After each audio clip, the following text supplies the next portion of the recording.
In April of 1587, in a castle in Trebon, Bohemia, two men sat across from each other in a darkened room lit only by candles. Between them sat a polished obsidian mirror, known as a shoe stone, and into this black surface one of the men stared with intense concentration while the other frantically recorded every word spoken. They had been conducting these sessions for 5 years, summoning what they believed were angels who spoke in a language never heard by human ears since the Garden of Eden.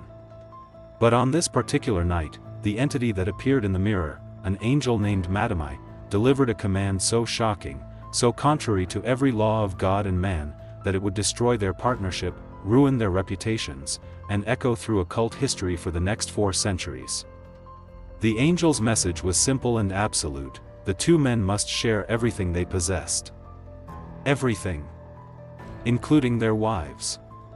The man recording these words was John Dee, the most brilliant scientific mind of the Elizabethan age, Queen Elizabeth I's personal advisor, the man who coined the term British Empire and laid the mathematical and navigational foundations that would make England the dominant power on earth. And the man staring into the mirror, the one through whom the angel supposedly spoke, was Edward Kelly, an alcoholic ex-counterfeiter with his ears cut off for his crimes, a man Dee's wife despised, and possibly the greatest con artist or genuine mystic in Western history, depending on who you believe. This is the story of how the Queen's magician contacted forces that may or may not have been angels, received instructions that would influence everyone from the Freemasons to Aleister Crowley to modern evangelical Christianity, and ultimately faced a demand from these entities that would cost him everything. This is Sovereign Path, and today we're diving into the true story of John Dee and Edward Kelly, two men who claimed to speak with angels and ended up swapping wives in the name of God. John Dee was born in 1527 in London during the reign of Henry VIII. By the time he was 20, he was lecturing on advanced mathematics at the University of Paris, stunning audiences with his command of Euclid's geometry. This was an era when mathematics itself was considered dark magic by most people, when understanding the movements of the stars could get you burned as a witch, when the line between science and sorcery had not yet been drawn. Dee stood exactly on that line, one foot in the emerging world of what would become modern science, the other in the ancient traditions of Hermetic magic, alchemy, and angelic communication. He mastered navigation and helped design the maps and instruments that would guide English ships to the New World.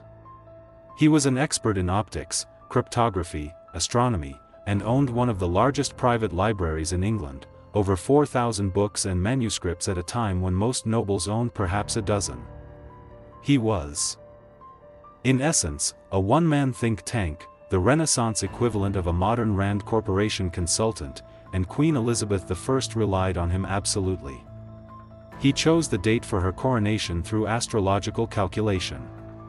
He advised her on matters of state, strategy, and the supernatural. He was rumored to be a spy, using the code name 007, 2 circles representing eyes, and the 7 representing the eyes of God watching over the Queen, a claim that some historians believe inspired Ian Fleming's James Bond. But despite all his worldly success, Dee was haunted by a conviction that true knowledge, the deepest secrets of the universe, the keys to understanding God's creation, could not be found in books or mathematics alone. He believed, as many scholars of his time did, that this knowledge had been given to humanity once before, in the time of Enoch before the Great Flood, and that angels possessed this wisdom still. If he could communicate with these angels directly, he could recover what had been lost and elevate humanity to a new level of spiritual and material power. For years, he tried. He hired various scryers, people who claimed the ability to see spirits in crystals or mirrors, but they were frauds or incompetents, and the sessions went nowhere. Then, in March of 1582, a man arrived at Dee's home in Mortlake who would change everything. His name was Edward Kelly, though he had used other names including Edward Talbot. He was 26 years old, overweight, alcoholic, and had the stumps of his ears hidden beneath a cap. They had been cut off as punishment for counterfeiting coins, a crime for which he should have been hanged. He was trouble. Dee's wife Jane, a beautiful woman 30 years younger than Dee who had been a lady-in-waiting at court, hated Kelly on sight. She told her husband not to trust him. But when Kelly sat down before D's crystal ball and began to describe the angels he claimed to see there, D was transfixed. Kelly had the gift. Or claimed to. The system they developed over the next years was this: D would perform ritual prayers and invocations, calling upon God and the archangels to send messengers. Kelly would stare into the shoe stone, a polished black obsidian mirror, or sometimes into a crystal ball, and describe what he saw. Angels would appear, he said, sometimes beautiful, sometimes terrible, sometimes monstrous in appearance. These were not the gentle guardian angels of children's stories. They were fearsome beings who spoke with absolute authority and often with rage at the fallen condition of humanity. They called humans harlots not for sexual sin but for spiritual promiscuity, for allowing their attention to be captured by anything except God. Kelly would relay their messages, which D frantically recorded in his spirit diaries. The angels dictated prophecies of political events, descriptions of the structure of the cosmos, instructions for elaborate rituals, and eventually, most remarkably, an entirely new language. This language, which D did not call Enochian but which later occultists would name after the biblical prophet Enoch, had its own grammar, syntax, and alphabet. It was, the angels claimed, the original language of Adam, the tongue spoken before the Tower of Babel, the language of creation itself. In this language, properly spoken with the correct pronunciation and intention, one could command angels and reshape reality. The sessions were exhausting. Kelly, terrified by what he saw, constantly begged D to stop. He said the spirits were demons, not angels, and that continuing would damn them both. But D, absolutely convinced of the spiritual validity of the work, pushed him relentlessly, keeping him virtually prisoner at Mortlake, working him to the point of collapse. Despite his fear and his drinking, Kelly continued. For 5 years, from 1582 to 1587, they worked together, producing thousands of pages of angelic conversations that remain some of the strangest documents in Western esoteric history. In 1583, they attached themselves to a visiting Polish nobleman, Count Albert Lasky, who was fascinated by the occult and invited them to Poland. They traveled with their families, D with his wife Jane and their small children, Kelly with his young wife Joanna Cooper, whom he had recently married and apparently treated badly. They lived at royal courts, impressing kings and nobles with their angelic conversations and promises of alchemical gold. But money was always a problem. Lasky went bankrupt. They moved from Poland to Prague, seeking the favor of Emperor Rudolf II, one of the great occult patrons of the age, a man whose court was filled with alchemists, astrologers, and magicians from across Europe. Rudolf was interested but skeptical. The angels, meanwhile, were delivering increasingly apocalyptic messages. They spoke of a coming transformation of the world, a new world order in which all monotheistic religions would be unified under a single spiritual authority, in which England would become the dominant empire on earth, and in which D and Kelly were to play pivotal roles as divine agents. Whether these were genuine mystical revelations, elaborate fantasies generated by Kelly's unconscious mind, or a calculated con game that Kelly was running on D, we cannot know with certainty. What we know is that both men believed they were doing something of world historical importance, something that would reshape civilization itself. Then came the night in April 1587 when the angel Madamai appeared and delivered the command that would destroy their partnership. Kelly, staring into the shoe stone, relayed the angel's message with what D recorded as obvious reluctance. The angels commanded that the two men must share all their possessions completely. Not just their books, their money, their alchemical equipment. Everything. Including their wives.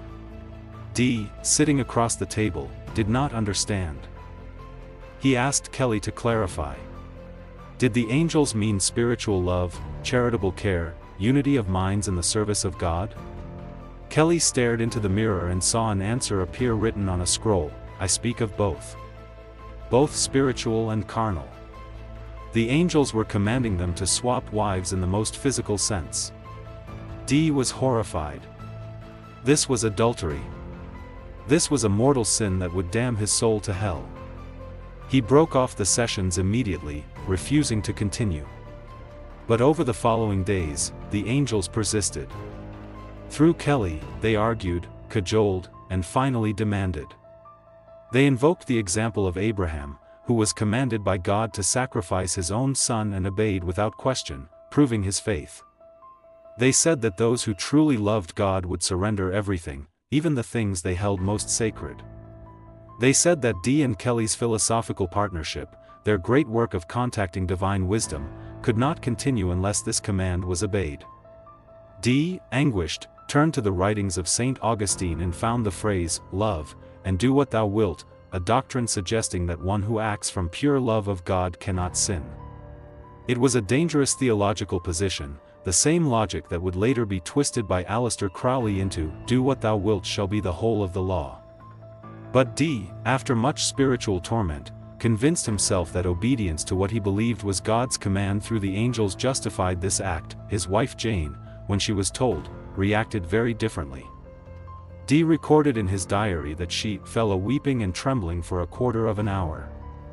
She begged him not to do this. She hated Kelly. She did not believe the angels were real. But Dee, with the absolute conviction of a man who believed he was following divine will, told her it must be done. On May 22, 1588, the four of them, John Dee and Jane, Edward Kelly and Joanna, signed a legal contract agreeing to the arrangement. Dee's diary entry for that day is terse: "Mistress Kelly received the sacrament, and to me and my wife gave her hand in charity." The physical consummation of this wife-swapping occurred, though the details are mercifully absent from the historical record. What we know is that 9 months later, Jane Dee gave birth to a son named Theodore. Some historians have suggested the name was chosen because it might reference Theodore, gift of God, but others speculate that the child might have been Kelly's, and that everyone involved knew it. Whatever the truth, the wife-swapping marked the end of the angelic sessions. The spirits went silent.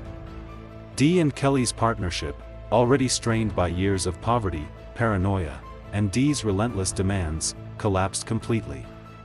In 1589, Dee returned to England with his family, summoned back by Queen Elizabeth. When he arrived at his home in Mortlake, he found it ransacked and looted. His precious library, the largest in England, had been vandalized and much of it stolen. England, in his absence, had grown less tolerant of occult practices. The tides had turned against magic. Edward Kelly, meanwhile, stayed in Bohemia. His star rose briefly. He was knighted by the Bohemian Assembly, granted lands and titles, and lived in high style in Prague as Emperor Rudolph's favored alchemist. But he could not deliver what was expected of him: transmutation of base metals into gold. He had hinted at possessing the secret, shown tantalizing glimpses of success, but when pressed to produce results, he failed. Rudolph, losing patience, had him arrested. Kelly was imprisoned in Neven Castle, and when he attempted to escape by climbing down the castle wall, he fell, breaking his leg. Some accounts say he died from complications of the injury. Others claim he poisoned himself in front of his wife and children rather than face further imprisonment. Either way, Edward Kelly died in late 1597 or early 1598, not yet 43 years old, his ears cut off, his reputation in ruins, his strange gifts or con games brought to an end in a Bohemian dungeon. John Dee lived another 11 years, but they were years of poverty, obscurity, and slow decline. He briefly served as warden of Christ's College in Manchester but was ineffective and unpopular. He returned to Mortlake, where he lived with his daughter Catherine in near destitution. Queen Elizabeth, his great patron, died in 1603. The new king, James I, had no use for Dee's services and considered his occult interests dangerous and embarrassing. Dee was forgotten by the powerful, his achievements in navigation and mathematics ignored, his angelic conversations dismissed as the delusions of a once great mind brought low by superstition. He consulted the angels one last time, asking if his name and work would be remembered. They told him yes. They were right, though not in the way he might have hoped. John Dee died in poverty in December 1608 or March 1609, the exact date uncertain. He was buried at Mortlake, largely unmourned. His angelic diaries were hidden and forgotten, discovered only by accident decades later when someone was digging in a field and unearthed a chest containing his manuscripts, but the story doesn't end there. Because what Dee and Kelly created, whether through genuine contact with supernatural entities, through Kelly's unconscious genius, or through elaborate fraud, had consequences that rippled through Western history. The Enochian language and the system of angelic magic they developed became the foundation of nearly every major occult movement that followed. When the Hermetic Order of the Golden Dawn was founded in the late 19th century, Enochian magic was at the core of their advanced teachings. Samuel Liddell MacGregor Mathers and William Wynne Westcott, the Golden Dawn's founders, studied Dee's manuscripts obsessively and created ritual systems based on them. Aleister Crowley, who joined the Golden Dawn and later founded his own order, the Ordo Templi Orientis, took Dee's angelic system and combined it with sex magic, creating a practice he called Enochian sex magic, where the moment of orgasm was used to pronounce Enochian calls and manifest desires into reality. Jack Parsons, the brilliant rocket scientist who helped found what would become NASA's Jet Propulsion Laboratory, used Crowley's version of Enochian magic in rituals with his partner Marjorie Cameron in the Mojave Desert in the 1940s. Parsons believed these workings tore open the fabric of reality itself, creating the modern UFO phenomenon by allowing non-human intelligences to enter our dimension. Whether that's true or the ravings of a drug-addled occultist is beside the point, the lineage is clear. Dee to Kelly to the Rosicrucians to the Golden Dawn to Crowley to Parsons to the modern chaos magic movement. Every major Western occultist of the last 400 years has drawn from the well that Dee and Kelly dug, and here's what's remarkable about the Enochian system from a practical standpoint. Unlike most magical systems which are vague and symbolic, Enochian is specific, detailed, and reproducible. The language has grammar and syntax. The rituals have precise instructions. The cosmology is mapped out in elaborate tables and hierarchies. Linguist Donald Laycock, a skeptic who studied the Enochian texts extensively, admitted that while he suspected Kelly had invented the language, it was far more sophisticated than it should be if it were a simple hoax. It has internal consistency. It can be translated. It sounds unlike any language Kelly would have known, with a phonology closer to Sanskrit or Arabic than to English. And practitioners who follow Dee's instructions, even modern magicians who approach it purely as a psychological technique, report extraordinarily powerful experiences. The Enochian angels, or whatever these entities actually are not safe. Paul Foster Case, an influential 20th century occultist, refused to teach Enochian magic in his order because he believed it was incomplete and dangerous. He claimed to have personally witnessed the physical and mental breakdown of multiple practitioners who worked with the Enochian system without adequate protection methods. These were not spiritual metaphors. He meant that people went insane, had psychotic breaks, suffered physical ailments, because the forces they were contacting were real and overwhelming. So what do we make of all this? What do we learn from the story of John Dee and Edward Kelly for our own lives, our own path toward sovereignty and power? First, understand this: the pursuit of hidden knowledge always comes at a price. Dee sacrificed his reputation, his fortune, his family's security, and ultimately his wife's dignity and his own moral clarity in pursuit of what he believed was divine wisdom. He was willing to pay that price because he believed the knowledge was worth it.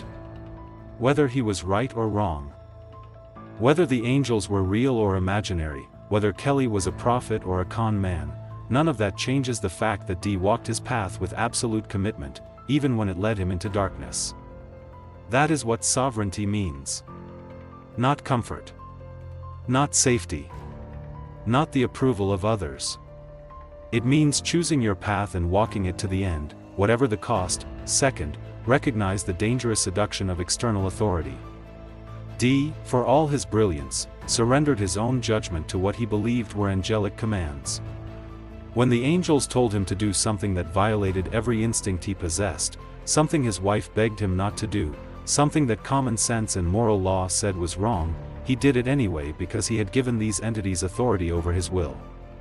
This is the great trap of all mysticism, all religion, all systems that claim access to higher truth. At some point, you must decide, do I trust my own inner compass, or do I surrender to an external voice that claims to speak for God? D made his choice. It destroyed him. The lesson is not to avoid seeking wisdom beyond yourself, that's how you grow. The lesson is never to surrender your sovereignty to any entity, no matter how convincing, no matter how divine it claims to be. Trust, but verify. Question everything. The moment you stop thinking for yourself, the moment you become a pure vessel for someone else's will, even if that someone else is an angel, you are no longer sovereign. You are a slave. Third, understand that sexual energy and mystical experience are deeply, dangerously intertwined. The angel Madamai, demanding that Dee and Kelly share their wives, was not making a random request. In nearly every mystical tradition that deals with practical magic, Tantra, Taoism, Kabbalah, Western ceremonial magic, there comes a point where sexual energy and spiritual energy are recognized as the same force expressed at different frequencies. The wife swapping was not about sex for pleasure. It was about breaking down ego boundaries, about dissolving the personal attachments that keep us separate, about channeling the most powerful force in human biology into a shared spiritual working. It was, in its twisted way, an attempt at the same transmutation that Napoleon Hill wrote about, that Pascal Beverly Randolph taught, that every system of sexual magic has explored. The difference is consent, clarity, and intention. Dee went into it with moral agony and his wife's tears. That's not sacred sexuality. That's coercion dressed up as divine command. The lesson here is that sexual energy is sacred, it is powerful, it can be used for spiritual transformation, but never at the expense of genuine consent, never in violation of your own deepest knowing, never because an external authority demands it. Finally, consider what Dee and Kelly's legacy actually teaches us about the nature of reality itself. If we take seriously the possibility that they genuinely contacted non-human intelligences, not in the supernatural sense necessarily, but in the sense of accessing layers of consciousness beyond the normal waking mind, then what they discovered is this: there are forces, entities, patterns of intelligence in the universe that can be communicated with, that will share knowledge, that will guide and teach, but that have their own agendas and their own requirements. These forces don't care about your comfort. They don't care about your moral categories. They care about their work, whatever that work is.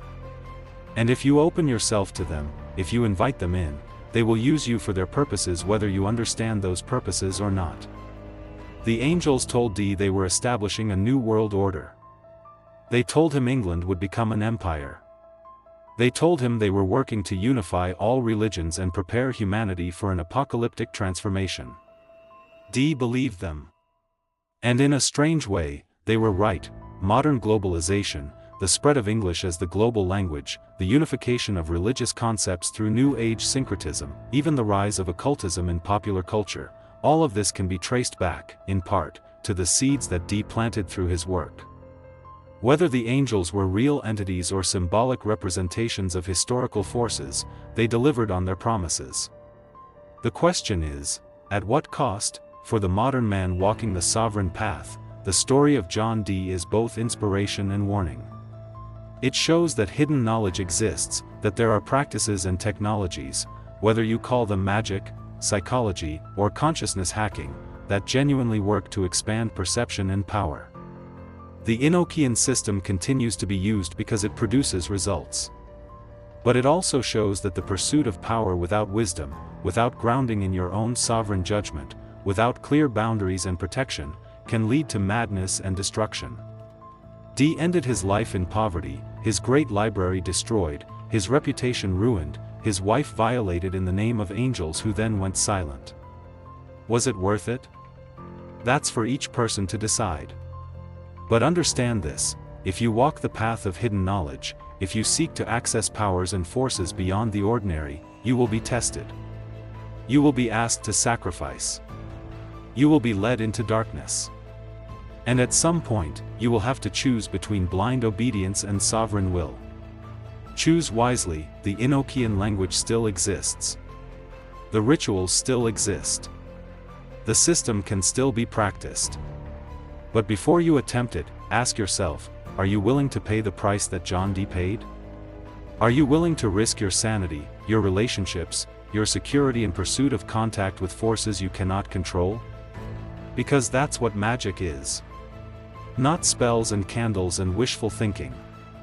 Magic is the deliberate invocation of forces, whether psychological, spiritual, or something else entirely, that are more powerful than you are, and the attempt to direct those forces toward a purpose. It works. But it demands everything. And it gives no guarantees except this: you will be changed. Whether that change elevates you or destroys you depends on one thing: your ability to maintain sovereignty over yourself even when gods or angels or demons or your own unconscious mind is screaming at you to surrender. John Dee was the Queen's magician. He was also a cautionary tale. He achieved contact with something, we may never know what, and that something used him as thoroughly as he tried to use it. Edward Kelly may have been a fraud, or he may have been a genuine visionary, or most likely he was both at once, a man with real gifts who also manipulated Dee for his own purposes. In the end, both men were destroyed by what they unleashed. But their work survived. The language survives. The system survives. And every generation produces new seekers who find those manuscripts, who learn those calls, who stare into mirrors and crystals hoping to see what Dee and Kelly saw. Some of them succeed. Some of them go mad. All of them are changed. This is the path of power. This is the price of sovereignty. This is what it means to seek hidden knowledge in a universe that does not give up its secrets easily or without cost. Walk carefully. Trust yourself above all else. And remember, the angels demanded everything from John Dee, and they will demand everything from you too. The only question is whether you're sovereign enough to say no when you need to. If this story moved you, subscribe to Sovereign Path. Share this with someone who needs to understand what real magic costs. And remember, true sovereignty means never surrendering your will to anyone or anything, not even to angels. Welcome to the Sovereign Path.